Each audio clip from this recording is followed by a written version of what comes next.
우리에게 주신 하나님의 말씀은 구약성경 시편 7장 1절에서 6절까지 말씀입니다. 제가 갖고 있는 구약성경 807면에 있습니다. 구약성경 시편 7장 1절에서 6절까지 말씀을 한 목소리로 낭독하겠습니다.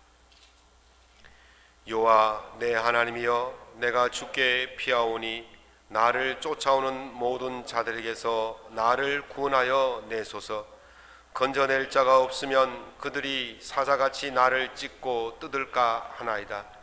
여호와 내 하나님이여, 내가 이런 일을 행하였거나 내 손에 죄악이 있거나 화친한 자를 악으로 갚았거나 내 대적에게서 까닭 없이 빼앗았거든 원수가 나의 영혼을 쫓아 잡아 내 생명을 땅에 짓밟게 하고 내 영광을 먼지 속에 살게 하소서. 여호와여, 진노로 일어나사 내 대적들의 노를 막으시며 나를 위하여 깨소서. 주께서 심판을 명령하셨나이다. 아멘. 오늘 본문 말씀을 가지고 위험사회에 안전한 신앙생활하기 첫 번째 시간 말씀을 함께 나누고자 합니다. 일전에 음향기기가 문제가 있어서 전문가를 불렀습니다. 전문가의 손길이 닿으니까 아주 매끄럽게 나오는데 제 마음에는 차지가 않았어요. 그래서 이것밖에 안 됩니까? 그랬더니 그분이 이렇게 말씀하십니다. 모닝급 차를 사셔서 그랜저급 성능을 요구하시면 안 됩니다. 그러더라고요. 그래서 제가 할 말을 잊었어요. 이걸 가성비라 그러잖아요. 가격 대비 성능이라고 말합니다. 가격만큼 성능만 있으면 돼요. 싼 거 샀으면 싼 만큼 성능이 있으면 되고, 비싼 거 샀으면 비싼 만큼의 성능이 나와야 그게 돈값 하는 것이죠. 요즘에는요, 이 가성비를 모방해서 나온 말이 있는데 가안비라는 말이 있습니다. 들어보셨습니까? 가격 대비 안전입니다. 그래서 내가 지불한 가격만큼 안전해야 된다는 거죠. 그래서 요즘 유행하는 것이 1인 전문 식당이 있어요. 코로나가 이렇게 많이 번지니까 두 사람, 세 사람, 여러 사람이 가서 식사하는 것이 부담스러우니까 혼자 가서 먹으려니까 이 부담스러워요. 제가 알고 있는 집사님 한 분은 혼자서는 절대로 식사를 못 하신다고, 식당에 못 가신다고 꼭 저를 불러가지고 같이 가시고 그러시던데, 혼자 가는 것이 참 쑥스러운데 이제는요, 혼자 가는 것이 쑥스럽지 않은 시대가 되었어요. 그만큼 안전을 중요시 여긴다는 거죠. 그래서 이 안전을 위해서는 자기의 지갑을 기꺼이 열 준비가 되어 있는 사회, 이런 사회를 안전사회다 그렇게 말하는데요. 사실 안전을 굉장히 중요한 가치로 여기는 그런 사회가 좋은 사회냐? 그렇지 않아요. 바꾸고 말하면 안전을 중요하게 여기는 사회는 그만큼 안전하지 않는 위험사회라는 것을 반증하는 말입니다. 코로나 시대를 거치면서 안전이 소비의 가장 중요한 기준이 되어졌어요. 신한카드에서 2021년 소비 경향을 살펴보았더니 안전을 위해서 지갑을 여는 것을 첫 번째로 삼는 그런 경향이 나타났다 그렇게 말합니다. 그만큼 세상이 안전하지 않고 안전을 위해서는 내가 기꺼이 비용을 지불할 준비가 되어 있다 이런 말입니다. 최근에 제가 독일의 사회학자 올리 백이라는 교수가 쓴 위험사회라는 책을 읽었습니다. 이 위험사회라는 책이 언제 나왔느냐면 벌써 35년 전에 1986년 전에 독일에서 출판이 되었는데 우리나라에서는 1987년도에 번역이 되어서 들어왔죠. 그런데 이 책이 지금 다시금 사람들이 눈여겨보고 있습니다. 35년 전에 이미 올리 백 교수가 앞으로 다가올 21세기 지금 우리가 살고 있는 이 사회는 위험사회가 될 것이라고 경고를 했어요. 그 위험사회가 뭐냐? 위험이 중심 현상이 되는 사회가 바로 위험사회라는 거예요. 제가 이것을 어떻게 이해하냐면 위험이 지배하는 사회가 위험 사회라는 거죠. 그게 코로나 예가 아니겠습니까? 코로나가 창궐 하니까 모든 것이 코로나의 지배를 받습니다. 교육, 경제, 문화, 또 뭐가 있습니까? 스포츠, 예? 심지어는 이 종교까지도 코로나의 지배하에 들어갔어요. 코로나가 확산이 되면 지금 서울은 비대면 예배로 드립니다. 5,000석이든지 만석이든지 상관없어요. 19명밖에 예배를 드릴 수가 없어요.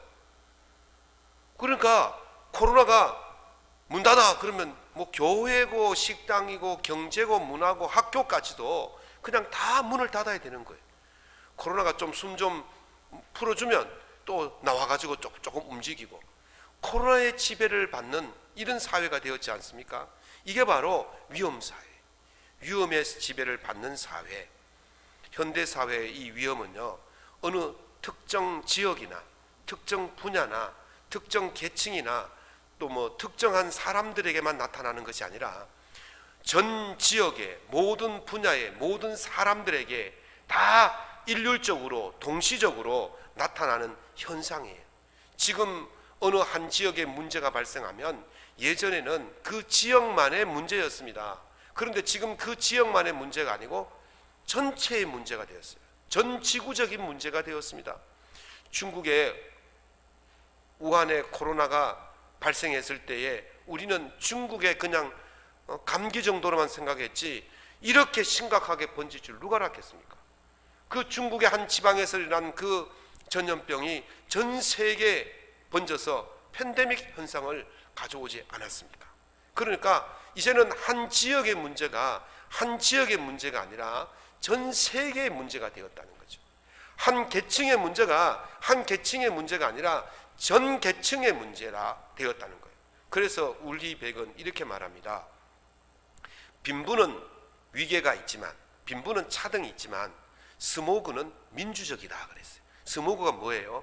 공해 아닙니까? 재앙이고 재난이에요. 그러니까 빈부에는 뭐 사람들이 많고 적음이 있을 수 있지만은 이 그 공해, 재난, 재앙은 가리지 않는다는 거예요. 평균화되었다는 거예요. 그래서 민주적이다 그렇게 이야기를 하는 것이죠. 저는 오늘 본문을 중심해서 이 위험 사회를 살아가는 신앙인으로서 어떻게 이 위험 사회의 위기를 극복하고 안전한 신앙 생활을 할 수 있을까, 그런 것을 가지고 한번 생각해 보려고 합니다. 올리백의 말에 따르면 위험에는 두 가지 위험이 있습니다. 하나는 영어로 하면 댕절이고 하나는 리스크다 그렇게 말합니다. 첫 번째 위험인 이 댕절은 예측 가능한 위험을 말합니다. 저는 이걸 자연재해다, 일반적인 재해다 그렇게 봅니다. 천재지변은요, 예측이 가능할까요? 가능하지 않을까요? 천재지변은요, 어느 정도 예측이 가능합니다. 어르신들 기상센터보다 훨씬 더 예측 잘 하시죠? 팔다리 쑤시면 어떻습니까? 아이고 오늘 날이 안 좋겠구나, 비가 오겠구나, 다 예측하잖아요. 예수님께서 이렇게 말씀하셨습니다. 너희가 하늘을 보고 저녁에 하늘이 붉으면 날이 굳겠구나, 내일 아침에 날이 맑겠구나 그렇게 하고, 아침에 하늘이 붉고 흐리면 날이 굳겠구나 그렇게 판단하지 않느냐 그럽니다. 우리가 기상이변 이것도요 다 어느 정도 예측이 해요. 태풍이 오는 것 벌써 한 달 전부터 또는 보름 전부터 태풍의 경로를 다 맞추습니다. 예측이 가능한 것, 자연재해 일반적인 것은요 예측이 가능하다고 볼 수가 있습니다. 그래서 저는 이것을 예측이 가능한 위험을 보이는 위험이다 이렇게 이름을 붙여보았습니다. 두 번째 위험은 리스크예요. 리스크는 예측 불가능한 위험을 말합니다. 저는 이것을 올리백은 이것을 생산된 위험이다 그렇게 말하는데, 저는 이것을 파생된 위험이다 이렇게 이해하고 싶습니다. 인간이 삶의 편리와 또 삶의 부를 위해서 만든 그 시설물들이라든지 또는 그 과학의 발전이 인간에게 어떤 규모로 어느 정도의 피해를 주는지를 예측할 수가 없다는 거예요. 여기서 예측할 수 없다는 것은 그 피해 규모를 예측할 수가 없다는 것을 말합니다. 위험은 있어요. 뭐 자동차를 타고 가면 위험이 없겠습니까? 핵발전소가 위험이 없겠습니까? 여러 시설들이나 여러 것들이 위험이 있지만 우리는 그것이 거기서 파생되어지는 위험이 얼마나 큰지를 알 수가 없어요. 예측이 안 된단 말이죠. 체르노빌 원자력 발전소에 문제 일어났을 때, 또 어디입니까? 후쿠시마에 발전소가 일어났을 때, 지금 이것도 지금 계량할 수가 없어요. 그 피해를 예측이 안 되는 거예요. 그래서 이게 바로 어떤 사고로 인해서 파생되어진 위험, 이게 예측이 안 되는 거예요. 그래서 저는 이것을요, 보이지 않는 위험이다, 이렇게 이해를 합니다. 예측할 수 없는 것은 위험하지만은 예측할 수 없는 것은 보이지 않는 위험이다. 얼마나 규모가 되는지를 모른다는 거죠. 바울이 이렇게 말씀하셨어요. 사도행전 20장 22절에서 내가 성령의 매임을 받아서 예루살렘으로 올라가는데 거기서 어떤 일을 당할지 알지 못한다. 다만 각 성에서 내가 핍박과 결박을 당할 것이라고 말할 뿐이다 그랬어요. 내가 예루살렘에 올라가는 것은 위험한 일이에요. 그 위험한 일에 올라가면 위험한 것은 알겠는데 어떤 위험이 있는지를 모르는 거예요. 어떤 피해를 입을지는 모르는 거예요. 이것이 바로 보이지 않는 위험이다, 그렇게 봅니다. 다윗의 생애를요, 두 시대로 나눌 수가 있어요. 그 두 시대의 기준점이 어디냐면 바로 헤브론입니다. 그래서 헤브론이 바로 포스트예요.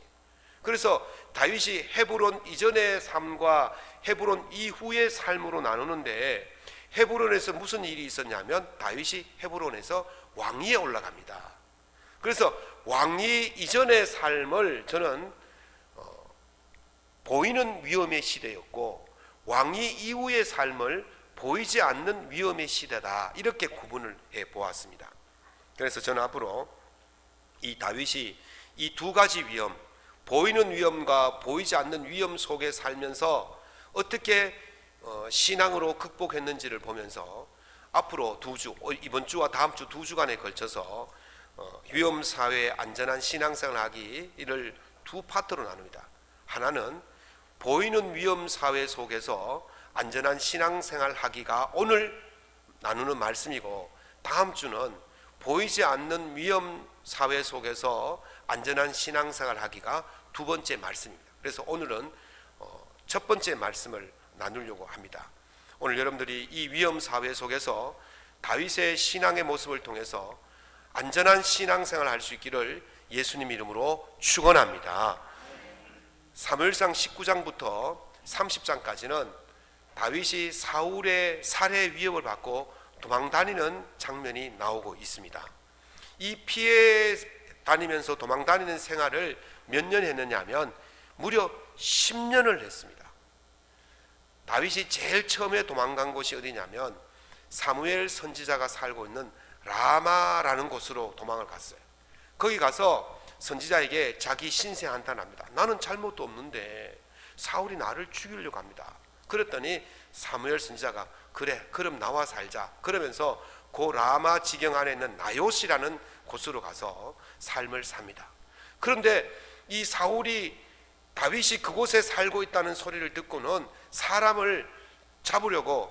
다윗을 잡으려고 사람을 3번이나 보냈지만 실패하고 4번째 자기가 잡으러 와서도 실패합니다. 그때 다윗이 여기도 더 이상 안전한 곳이 아니구나 라면서 또 도망을 가죠. 어디로 도망가느냐 하면 놉 땅이라는 곳으로 도망갑니다. 거기는 제사장들이 살고 있고 성소가 있는 지역이에요.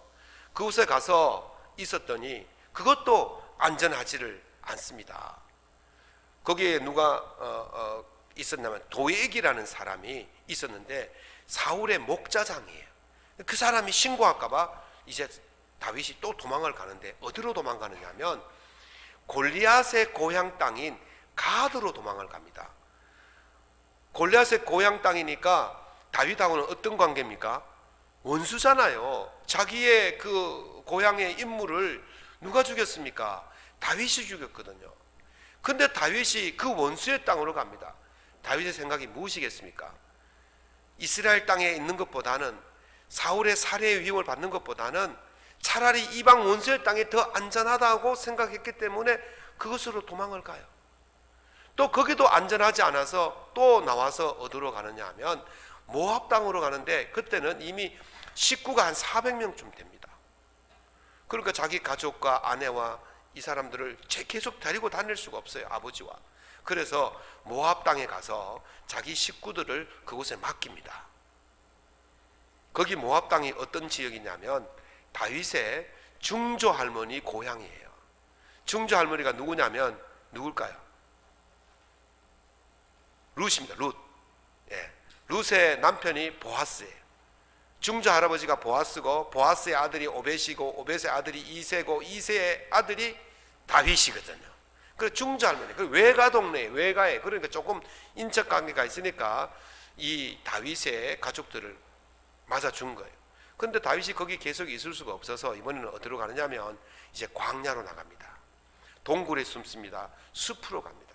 그렇게 동굴로 갔다가 숲으로 갔다가 이방 지역에 갔다가 다시 이스라엘 땅에 들어왔다가 이렇게 돌아다니는 것이 10년이었고, 몇 번의 장소를 옮겼냐면 바로 16번을 옮겼습니다.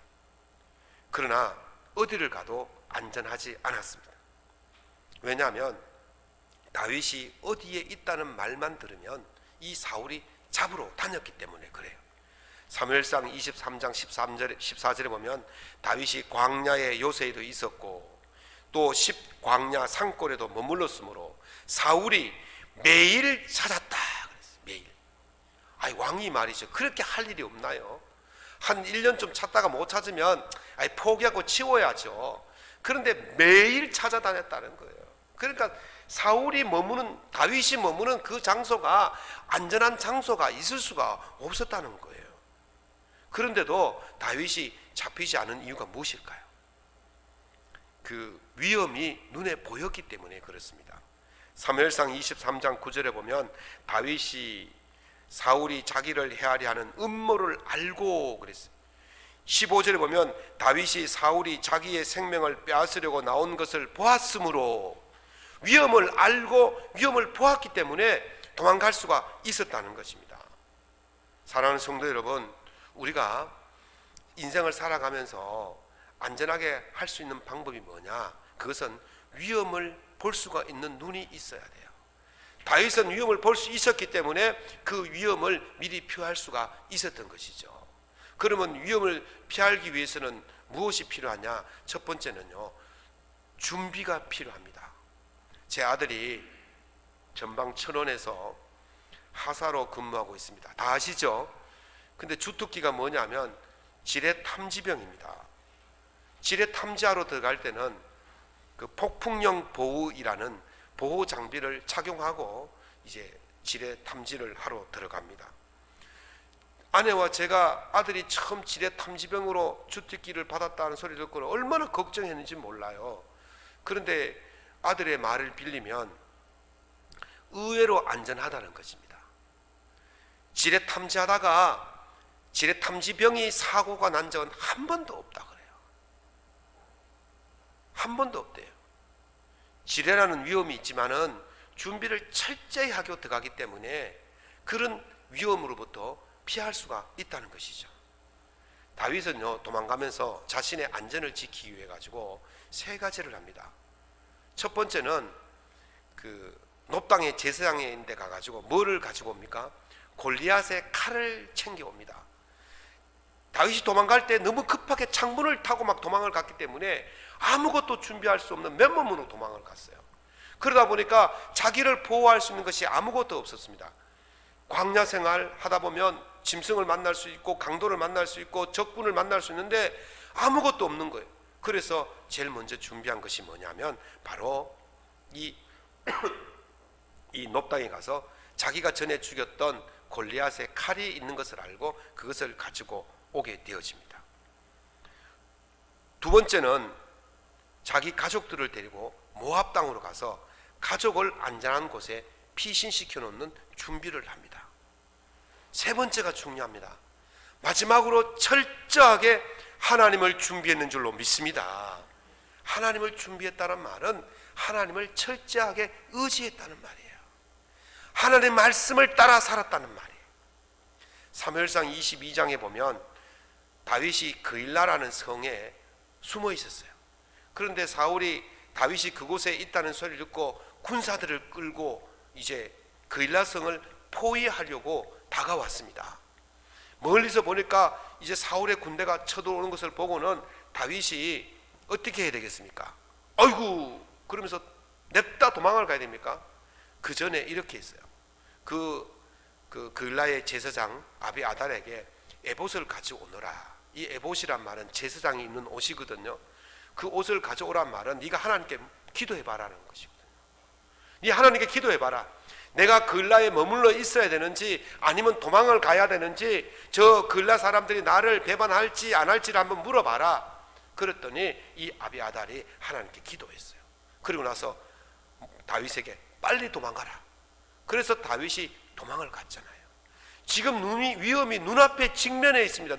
위험이 눈에 보이지만은 다윗이 가장 먼저 한 것이 뭐냐면 하나님께 엎드려 물어본 줄로 믿습니다. 하나님을 의지한 거예요.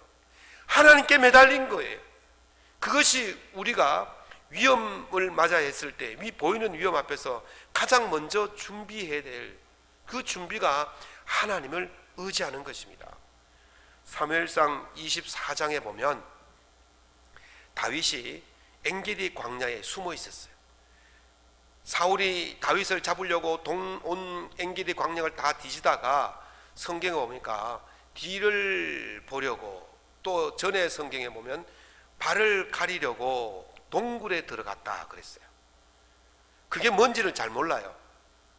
개인적인 개인적인 볼일을 보러 들어갔는지, 시로 들어갔는지, 생리 현상을 해결하러 들어갔는지 모르지만은 그 굴에 들어갔는데 그 굴 안쪽에 누가 있었냐면 다윗이 있었어요. 그래서 그 사울이 혼자 이렇게 있는 동안에 그 다윗의 부하가 죽입시다, 찬스입니다, 아무도 없고 혼자 있을 때 그냥 뒤에 가서 찌르면 됩니다. 그때 다윗이 뭐라 그랬냐면 하나님의 기름 부음 받은 사람을 해치는 것을 하나님이 좋아하시지 않는다. 그래서 나는 그렇게 할 수 없다. 그러면서 사울의 옷자락만 베고는 살려줬어요. 충분히 죽일 수 있습니다. 이 사울만 죽이면 자기의 위험이 완전히 제거될 것 같습니다. 그러나 하나님의 뜻이 무엇인지를 찾았다는 거예요. 사무엘상 26장에도 보면 비슷한 사건이 나옵니다. 십광야라는 곳에 다윗을 잡으려고 사울이 온 수색을 다 하다가 저녁에 되어서 이제 천막을 치고 거기서 잠을 자고 있었어요. 그때 다윗이 들어갑니다. 부하가 말합니다. 찬스입니다, 죽입시다. 그때 다윗이 똑같은 말을 합니다. 하나님의 기름 부음 받은 자를 해치고 멀쩡한 자가 없다, 살아남을 자가 없다, 나는 그 짓을 하지 않겠다. 그리고는 창과 물병만 사울의 것을 가지고 도망을 쳤잖아요. 위험이 눈앞에 와서 위험을 제거할 수 있는 기회가 있었지만은 가장 먼저 한 것이 뭐냐? 하나님을 의지한 줄로 믿습니다. 하나님 말씀을 따라간 줄로 믿습니다. 위험이 닥치면 우리가 무기도 준비해야 됩니다. 우리의 실력도 키워야 되고 우리의 재능도 키워야 되지만, 그리고 또 가족의 안전을 위해서 피신도 시켜야 되지만, 더 중요한 것은 하나님을 의지하는 거예요. 더 중요한 것은 하나님 말씀을 기준 삼아 삼는 거예요. 사랑하는 성도 여러분, 하나님을 여러분의 기준 삼고 하나님을 의지하며 살아갈 수 있기를 예수 이름으로 축원합니다. 지뢰 탐지하러 갈 때 이게 입는 보호 장비가 무게가 얼마냐면 24.4kg이라 그래요.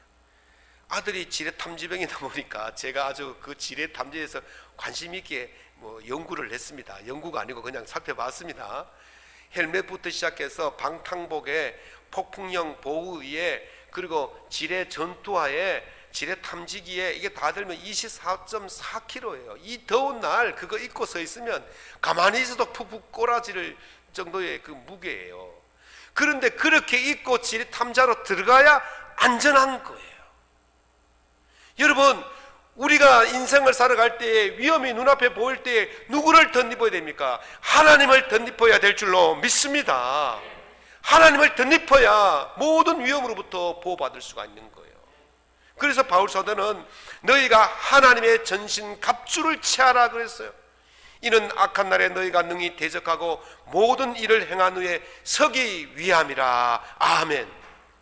그 위험을 막 휘젓고 다녀도 하나님의 전신 갑주를 입고 나면 안전하게 다시 제자리로 돌아올 수 있다는 거예요.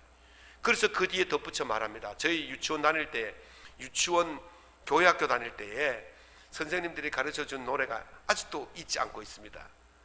서서 진리에 허리 띠고 의의 흉배 붙이고 평안 복음의 신을 신고 믿음의 방패 갖고 구원의 투구 쓰고 성령의 검 가지면 악한 마귀 우리에게 덤벼들지 못하네. 아멘.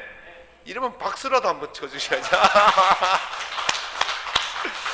아니 뭐 독창을 들었으면 값은 내야 될 거 아니에요. 보십시오. 하나님의 전신갑주를 입고 나가면 우리는 능히 이긴다고 말씀하십니다. 하나님으로 무장하면 가장 안전한 보호를 받게 될 줄로 믿습니다. 하나님은 우리가 위험 속에 있지만 가장 안전한 보호 장치인 거예요. 그래서 다윗은 오늘 시편 7편 10절에서 이렇게만 외칩니다. 나의 방패는 마음이 정직한 자를 구원하시는 하나님께 있도다. 아멘. 우리의 방패가 어디에 있다고요? 하나님께 있는 거예요. 그래서 하나님을 나의 방패로 삼으면 이 위험 속에서 가장 안전한 보호를 받을 수가 있는 것입니다. 사랑하는 성도 여러분, 하나님을 기준 삼으십시오. 하나님 말씀을 기준 삼으십시오. 하나님을 여러분의 방패로 삼으십시오. 그래서 이 위험 사회 속에서 가장 안전한 삶을 살아갈 수 있기를 예수 이름으로 축원합니다. 두 번째는 지뢰를 발견하면 그곳에 지뢰라는 표지를 합니다. 그리고 철책을 둘러서 들어가지 못하도록 말합니다. 1년 동안 지뢰 폭발 사고가 얼마나 일어나느냐 하면 1000여 건이 일어난다고 그래요. 그런데 지뢰 탐지병이 사고를 내는 것이 아니고 주로 민간인들이 사고를 내요. 왜 냅니까? 나물 캐러 들어가다 사고 나고 토끼 잡으러 들어갔다가 사고 나는 거예요. 분명히 지뢰라고 다 표지를 해놓고 철책을 둘러서 못 들어가도록 해왔지만은 그거 들어가 보는 거예요. 가까이 하니까 안전하지 않는 거예요. 두 번째 안전한 방법은 피하는 거예요. 피하면 되는 거예요.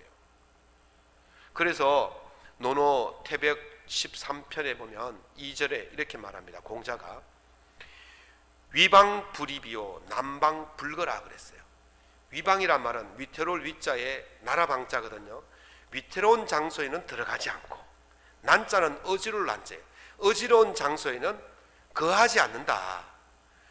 위태롭고 어지러운 곳에 있으면 그는 사고를 당할 수밖에 없는 거예요. 그래서 그곳에 들어가지 말라는 거예요. 피하라는 거예요.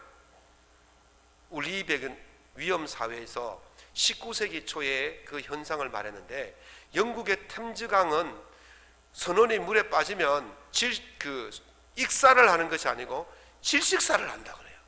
왜냐하면 이 템즈강이 너무 오염이 되어 있어 가지고 거기서 독가스가 올라온다는 거죠. 그래서 아무리 수영 잘하는 그 선원이 물에 빠져서 있으면 물 먹고 죽는 게 아니고 가스 먹고 죽는 거라는 거예요. 그리고 19세기 유럽의 그 길거리들은요, 특별히 이 골목길은요, 사람이 다니지 못할 정도로 오물과 배설물과 쓰레기들이 넘쳐났다는 거예요. 그래서 양산이 왜 나온 줄 아십니까? 햇빛 가리려고 나온 것 같죠? 이 파라솔은요, 2층 3층에서 오물을 버리면 그것이 밑에 다니는 사람들 다 뒤집어 쓰거든요. 그걸 피하기 위해 가지고 우산을 들고 다니는 거예요. 그리고 여자분들 잘 신는 하이힐이 왜 생긴 줄 아십니까? 그 땅바닥에 있는 그 오물들을 피하기 위해서 굽 높은 신을 신는 거예요. 그게 변종이 되어 가지고 뾰족 구두 그 하이힐이 된 거예요. 그 시대는 그랬다는 거예요. 그런데 그 시대가 왜 위험하지 않느냐 하면 위험이 눈에 보였기 때문에. 위험이 눈에 보이면 어떻게 하면 됩니까? 피하면 되는 거예요. 그걸로 안 가면 되는 거고, 물에 안 빠지면 되고, 그렇게 하면 되는 거예요. 피하니까 되는 거라는 거예요. 다윗이 10년 동안 16번의 장소를 옮기는데 사울과 직접적인 조우를 하지 않았어요. 직접적으로 한 번도 싸움하지 않았다는 거죠. 왜 그렇겠습니까? 싸워봐야 이득이 없는 거예요. 싸우면 이기면 괜찮습니까? 이겨도 상처를 입는 거예요. 그러니까 피하는 겁니다. 신앙생활 하다 보면 우리의 신앙을 위협하는 그 위험 요소들이 얼마나 많이 있습니까? 그럴 때 그 위험 요소가 많을 때 어떻게 됩니까? 피해야 되는 것입니다. 그런데요, 이 위험을 이길 수 있다고 자신만만하게 덤벼들면 그거는 용기가 아니고 만용입니다. 이런 말이 있더라고요. 미끄러지지 않으려면 미끄러운 곳에 가지 않으면 된다 그랬어요. 맞죠? 예, 넘어지지 않으려면 미끄러운 곳에 가지 않으면 돼요. 그러니까 미끄러운 곳에 가서 넘어져 놓고는 막 원망하고 불평하고 그러지 말라는 거예요. 하나님께서 아담과 하와에게 선악을 알게 하는 나무의 열매를 먹으면 죽는다 그랬잖아요. 뱀이 왔어요. 야, 너 저거 먹으면 하나님 뭘 하시더냐? 죽는다 한다. 죽을까 하노라 그랬어요. 알아요, 몰라요? 위험을 알아요, 몰라요? 마스크를 써가지고 표정들을 알 수가 없어요. 저걸 먹으면 죽는다는 것은 알아요. 저게 위험이란 것은 난 알아요. 안단 말이죠. 그러면 어떻게 됩니까? 고개도 쳐다보지 말아요. 고개를 돌려서 쳐다보지도 말아야 돼요. 그런데 어떻게 했습니까? 본즉 보암직도 하고 먹음직도 하고 지혜롭게 할 만큼 탐스럽기도 한지라 그랬어요. 보니까 가까이 가니까 걸려드는 것입니다. 그래서 바울사도는요, 디모데후서 2장에서 청년의 정욕을 피하라, 고린도전서 6장에서 음행을 피하라, 고린도전서 10장에서 우상 숭배의 일을 피하라 그런 거예요. 피하지 않고 가까이 가면 망하는 것입니다. 잠언 5장에 보면 대저 음료의 입술은 꿀 같고 그의 말은 미끄러운 기름보다 더 미끄럽다 그랬어요. 그러나 그것은 쑥 같고 양날의 칼같이 날카롭다 그랬어요. 그 길을 따라가면 사지에 이르고 그 길을 따라가면 스올에 이르게 된다 그랬습니다.